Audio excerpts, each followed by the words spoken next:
Why are you calling EFCC on me to come and explain what Paul is doing with $100,000 in his account when you use your own to buy a Range Rover to engage your wife? Same day. Chai, my country people, no be smart, Peter and Paul of Psquare, this is their elder brother, Jude. He has finally come out to talk about what is happening between the twins. No be smart, Hey, you go use your money, buy car for your own woman. At the end of the day, you'll be wondering what money is doing in your twin brother's account when your twin brother decided to save his own. No be juju be that. Psquare started having issues from 2013 ending to early of 2014. I tried as much as possible to, because it has been going on since, but from 2013, 2014 was when it went out to the public, when it became public knowledge. And by then, it was so difficult then to curtail, because once something seeps out to the public, it becomes a public thing that you cannot be able to take back. So from 2014, Psquare had issues, 2015, 2016, 2017. Then they now had a break of almost 5 years and came back in 2020, ending of 2021. And now again, they're having issues again. Why I'm here is because I was, one way or the other, involved in the Psquare saga. Once again, even though I have never had anything to do with Psquare for the past 8 years. Since 2016 to date, I've not been Psquare's manager, I've not been Psquare's director, I've not been Psquare's anything. I have just been on my own, doing my own real estate business, focusing on my own hustle. And one way or the other, anytime there has to be any crisis affecting Psquare, my name will one way or the other find itself in the midst. I don't know how it happens, but Peter seems to still have a way of bringing me inside the problem.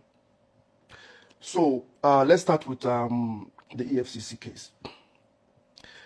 In February, I think February ending, I started getting calls from people that I've done businesses with, people that I have made payments to, and people that have made payments to me. Every transaction I've ever had, tell me that EFCC invited them, and they were asked to come and account for whatever business they had with me. And most especially, all of them were all more on the Dome account. So I was believing that, okay, this problem has to do with the new government that's in place, and that they are chasing Binance, they are chasing everybody that's making the FX rise and whatever. I was like, oh, they'll just look at it and just move past. Until somebody that paid Naira into the account called me and told me, hey, they asked him to come and explain for what he did, what the 500,000 Naira he paid in my account in 2015 was for. Then I was like, okay, this is not about FX or Binance anymore. Something fishy is going on. So it kept on coming like that. Everybody I've ever done businesses were calling me, different people. And then in 22nd, I think 22nd of April, 2 days to my birthday, I was invited to come to the EFCC. I went there with Paul. I didn't know that Paul was even invited. He showed me that, oh, he was even invited the same day. I said, okay, let's go to the same day. Let's go the same day. We now went there with our lawyer. We went there. They now opened the file and they were asking me, okay, this money was found in your account. I said, yes. This money belongs to Psquare. I said, yes. So what is it doing in your account? I was like, why are you asking me what Psquare's money is doing in my account? It is my own share of Psquare. They were like, no, that there's a petition against me. I said, okay, let me see what the petition was about. Then they gave me the petition. That's when I knew that it was Peter that wrote a petition against me since December ending of 2023. The investigation started in 2024, January. And the petition was saying that I opened a secret company and I was siphoning Psquare's money to my personal account. I was like, no. This is royalties. Paul has the same publishing royalty coming to him every quarter. Peter has the same royalties coming to him every quarter. Jude has royalties also coming to him every quarter.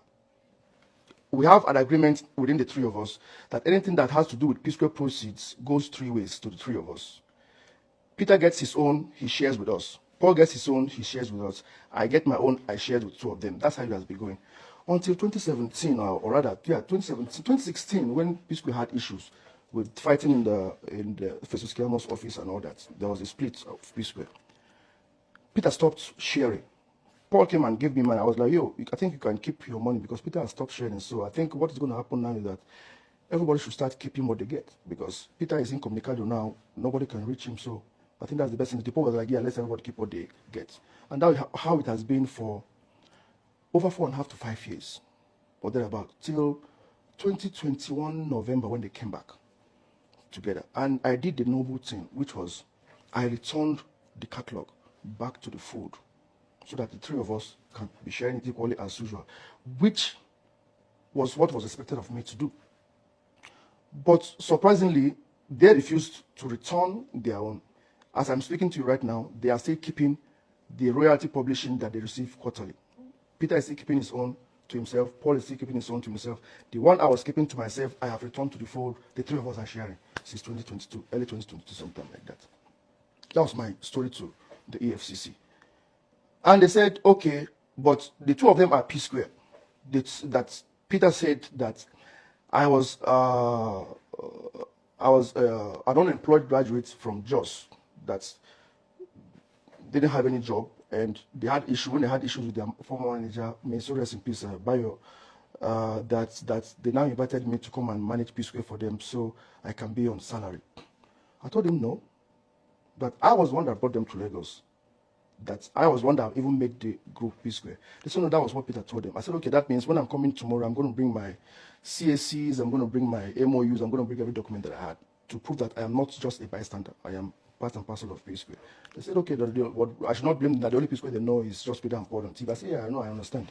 The next day being my birthday, I tried to excuse them that, okay, can I be allowed not to be there on my birthday so that I can have time to attend to my guests and everything? They said, no, that's okay, I should just come that day, that they're going to release me by 12, 1 o'clock so I can go and attend to my guests. I said, no problem. So the next day I came. Now I came with just Paul. I didn't come with my main lawyer. And I gave them all the documents. The guy looked at it and was like, wow, did Peter sign this? I said, look at his signature. This is the CAC that we opened the company with. Both Square Records and Northside Entertainment.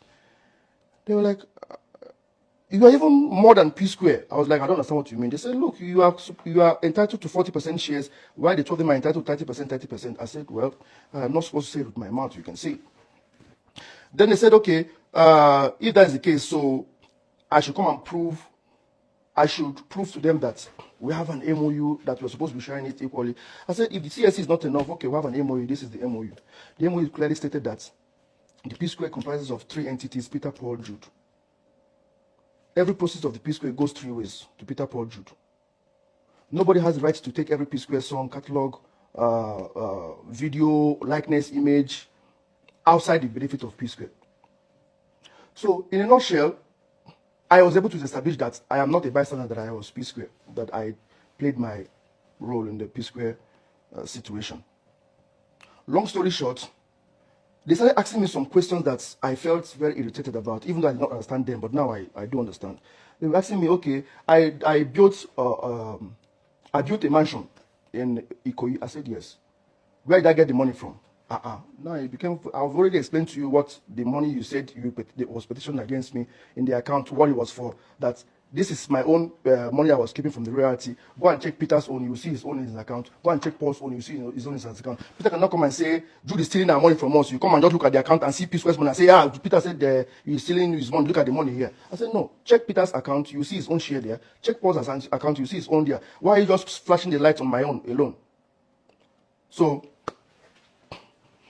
I told them that now you're asking me, I built a mansion, where did I get the money from? This one, where did I get the money from? I was like, yo, Psquare ended in 2017. I have devoted my life from the day even before I went to university. I devoted my life in Psquare. There is nothing else I do aside Psquare. I put my life on hold just to make sure that Psquare succeeds. And all of a sudden, I am wanted out of Psquare. I didn't have a problem. I saw what you guys are saying. Jude, is it by force? Leave Psquare alone. Leave Psquare alone.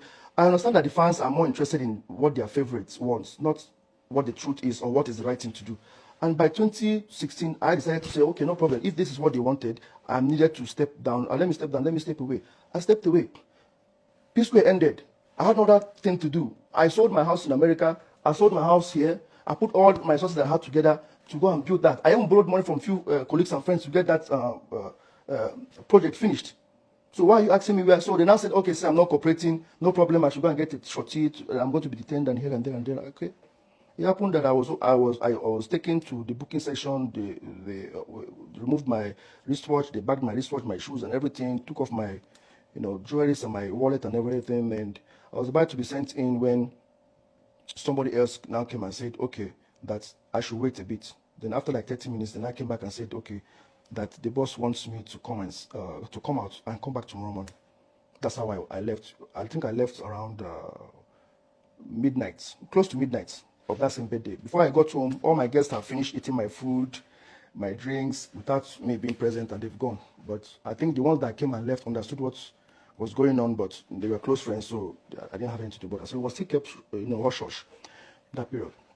So that was how I was detained, so to speak, the detaining. I spent the whole day from 9 o'clock in the morning till that midnight of that same day of my birthday. So I literally spent my birthday in the EFCC custody or detention or whatever you want to call it.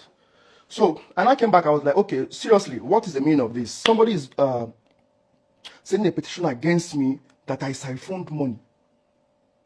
It's like saying, you are accusing me of having a bag of rice that belongs to 3 of us, but you have a dozen bags of rice that belongs to 3 of us in your possession. How are you accusing me of the one that I have? Okay, if that's your case, let's go and see how it's going to end. The EFCC people wanted to keep it hush-hush until it came out in the public domain that, Psquare are now in the EFCC, they're having tussles and here and there. I had nothing to do with Psquare. I just had a petition against me about royalties. Then all of a sudden, the royalty thing now shifted when he found out that all these allegations are not holding anything, because what he told them, that me being a bystander, is not what was established. It was established that I was part and parcel of Psquare on papers and everything. So he now went back to 2008, 2009, when we came to Lagos. The first account we ever opened, for me to explain every transaction that's ever happened in our account for over almost 19, 20 years. I can't even remember the money I spent last week. And someone is asking me to account for money spent 19 years ago, what it was for. Every money that has my name on it in the account must be explained. I was like, okay, no problem. Let me see what I can be able to do with that. I was able to, by his grace, have, if not all of them, most of the accounts that he was pointing at. Most especially, there's this tree that he was mentioning. I think that's how he was trying to get Paul involved in the whole thing. Saying that me and Paul were sharing monies without giving him his own share. He now pointed out where there was an account where Paul had $100,000 and there's none for him. Another place where Paul had $150,000, there was none for him, and one of whatever. Then I was like, okay, let me go and look at it and find out what, because it's been like, that was 2013 and 2014. I said, let me go and check it. That was over 10 years ago. 2-3 days later, I came back with my defense, and I was like, this $100,000 he's complaining about was exactly the same day he got engaged to his girlfriend, then girlfriend, now wife. He bought a Range Rover for her, same day, same time. Paul did not buy Range Rover for anybody. He said, Jude, put my own in my own account, and I did that. Why are you calling EFCC on me to come and explain what Paul is doing with $100,000 in his account when you use your own to buy a Range Rover to engage your wife? Same day. The second one of $150,000 was on the middle of January 2014. You told me you wanted to buy a Bentley. I gave you $200,000. Paul said, I'm not buying a Bentley. Put $150,000 in my account and send me $50,000 to go to America to catch fun with. And now you are asking me to come to EFCC to come and explain why Paul had $150,000 in his account and you don't have yours. Paul has $150,000 in the account. You had a Bentley. The thing was so annoying, so frustrating, that I am now the person that has to be explaining what your memorable times, periods are supposed to be for you. Am I supposed to be the one to remind you of when you engaged your wife with a Range Rover? That was when Paul had his money. The data is very clear there. Am I supposed to be the one to tell you that you bought a Bentley? You bought a Bentley, Paul did not buy a Bentley. That's why Paul had $150,000 in his account. Now, I am now here in EFCC to come and be explaining that. That I'm giving Paul that amount, then I'll go behind and share it with Paul. Now, all those accusations now, when there was one again that he held very dear. Very little amount, 25,007. That's why he got Jason Njoku involved or something.